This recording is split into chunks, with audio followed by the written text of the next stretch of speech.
జగన్మోహన్ రెడ్డి గారు వెళ్తే అంట కేవలం 9 కార్లు 100 మందితో పోవాలంట. జరిగిద్దా అసలు?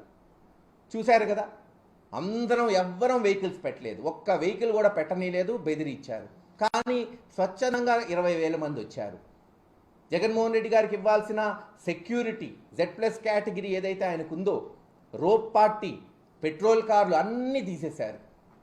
తీసేయటం వల్లే కదా తొక్కిసలాట జరిగింది. నెట్టుకున్నారు, తోసుకున్నారు.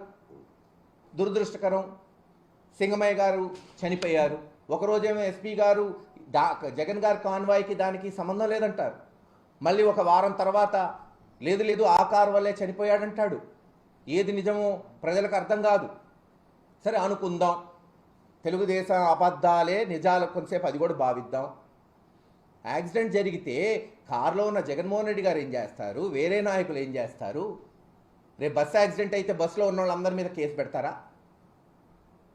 లేదు, రేపు ఇంకో మీటింగ్ పెడతారు చంద్రబాబు నాయుడు గారు, లోకేష్ గారు, అనేక మంది ఆ మీటింగ్కి వస్తారు, పోతారు. ఎక్కడన్నా యాక్సిడెంట్ అయితే చంద్రబాబు నాయుడు గారు, లోకేష్ గారి మీద కేసు పెడతారా? గతంలో ఇలా జరిగిందా?